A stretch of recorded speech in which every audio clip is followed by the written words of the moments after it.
Bill ఆమోదం పొందినందుకు Congress party అధిష్టానానికి, తెలంగాణ రాష్ట్ర ప్రభుత్వంలో ఉన్నటువంటి కాంగ్రెస్ పార్టీ మంత్రులకు, గౌరవ ముఖ్యమంత్రి గారికి, ఈ బిల్లు ప్రతిపాదన ముందుకు తీసుకొచ్చినటువంటి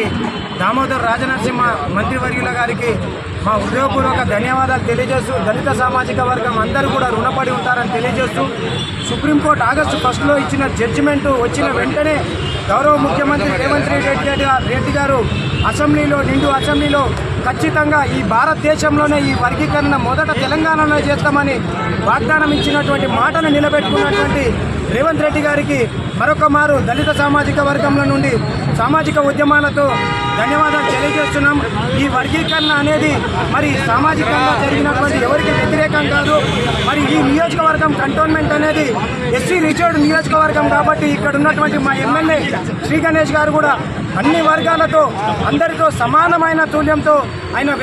ప్రవర్తించడంతో పాటు ఒక వర్గీకరణ అనేది ఎవరికి నష్టం కాదనేసి తెలియజేస్తూ మరి ఒక పండుగ వాతావరణం అన్ని వర్గాలు ఉన్నటువంటి ఎస్సీల్లో ఉన్నటువంటి అన్ని వర్గాలతో కలిసి ఈ యొక్క పండుగ వాతావరణాన్ని వార్డు తీరులో చేసుకోవడం జరుగుతుంది. ఈ వర్గీకరణను మేమందరం కూడా స్వాగతిస్తూ రిజర్వేషన్ ఫలాలు పెంచే విధంగా ముందడికెళ్తామని తెలియజేస్తూ మరి భారతదేశంలోనే ఈ వర్గీకరణను సుప్రీంకోర్టు వచ్చిన జడ్జిమెంట్ తర్వాత